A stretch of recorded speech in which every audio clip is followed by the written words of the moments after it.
Hi all, Wild McPain here.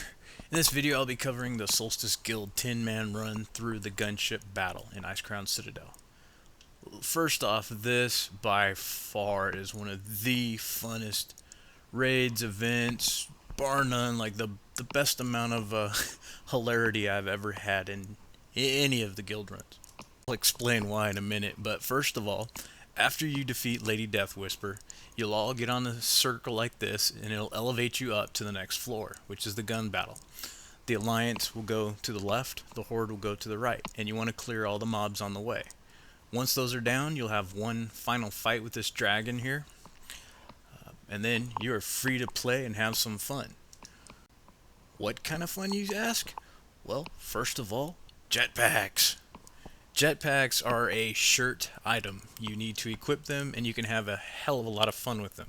Uh, let's just say try it with Levitate. It's hilarious. Plus the fact that you can not only jetpack, but you can jetpack in mid-air, so you can kind of bounce yourself along. And if you don't have Levitate, you can just have a extreme amount of fun. Anyways, back to equipping this. Notice myself, the little star above my head. Notice my cloak area. Watch everyone else. You guys happen to see the little jetpacks on all them? You see any on me? Yeah, let's just say I'm on the offensive team. I'm supposed to be going over to the other ship, and I'm not going. I forgot to equip my jetpack, and boy, talk about a fail. That was silly. Bad me. Bad. But back to the fight. You do want two different parties. One to stay on your ship, the other to launch over. Whether you stay or go, you need to have your jetpack equipped. You never know if you might be needed to go over in case somebody dies, especially as a tank or a healer. It is real tricky bouncing back and forth across the ship. We had a couple times where the healer and tank, they need to almost go at the exact same time, or you'll tempt fate and allow the tank or the healer to die, and then what have you. Having a third tank, it's great, but it's not really needed. Just make sure that you guys can time your jumps across, and everybody has it equipped. That is the most important part. Don't pull a McPain, alright? In this fight, there are a few percentages you need to keep in mind. They are 75%, 50%, 25%, and finally 5%.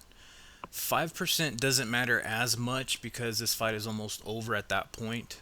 However, you still need to be prepared for it just in case that your cannons do freeze and you are locked out for the remainder of the time. Just wait till they come up. You can finish the fight. No big deal.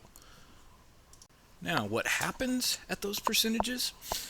You'll have on the other ship a captain that needs to be tanked, or a boss, along with two mages standing up by a portal. At 75% damage to the enemy ship, a mage will come to the middle of the enemy's deck and cast this right here on your cannons, that big frost tomb looking thing. We start the fight by firing our cannons, not boarding their party or their boat until we see our cannons froze at 75%. That is the first time we go over. Reason being is it's called below zero. That mage in the middle is channeling a spell, and he will continue to channel it until he is killed. What happens is your tank should usually pop out over first, start grab and hold aggro on their boss, captain, whatever you want to call him, while everyone else downs that mage as fast as possible. The reason why is a simple buff on the faction leader called Battle Fury. Now, it's not initially scary. You start off taking some light damage, but every time he hits you, on the Horde side it was Overlord Sarfang, every time he'll get a buff on him that will increase his damage done by 7%.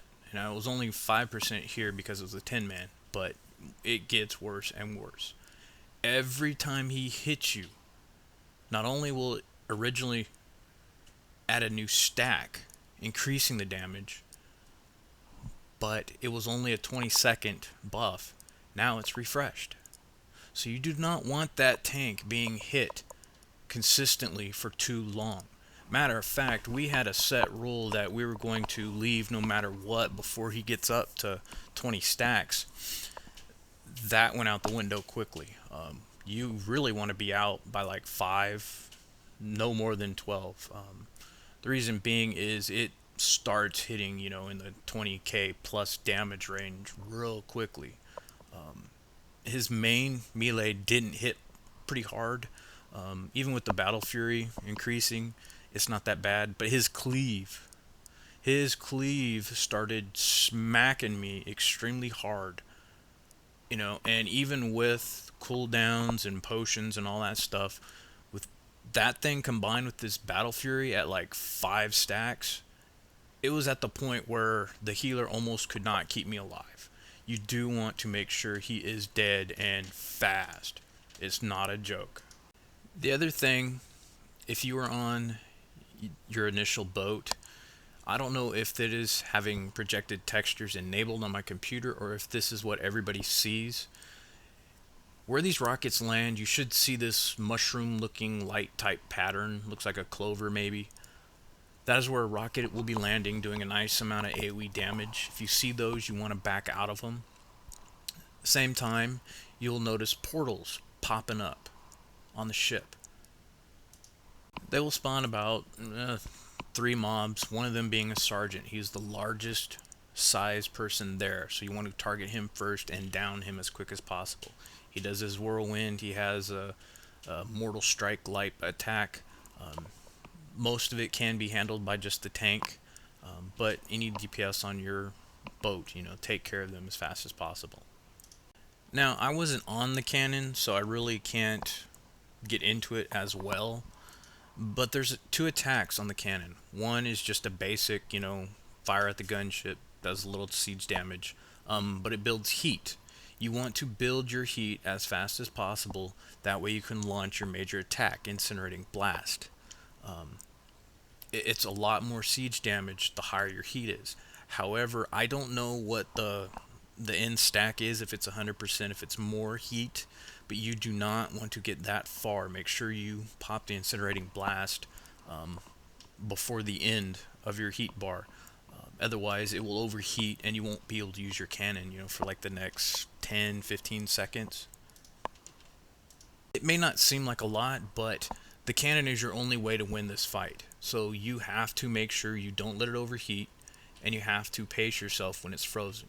You have to take care of everyone on your boat, and you have to take care of the mage on the other side. But we've downed the boss. The funny thing about here is I believe there was supposed to have been a cutscene. We didn't have one. We also didn't have a portal to leave the boat. The only options we had were jumping off, but hey, we had levitate, so down we go. The sad part is it landed us right in the horde. We had a nasty fight on their hands, and we didn't have the whole group with us. So, 2 or 3 of us trying to take them all down and trying to stay alive. It was pretty silly.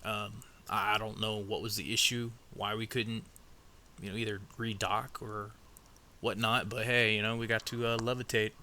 The other thing to keep in mind is when you die here, you'll get whisked off to where you initially got on the boat.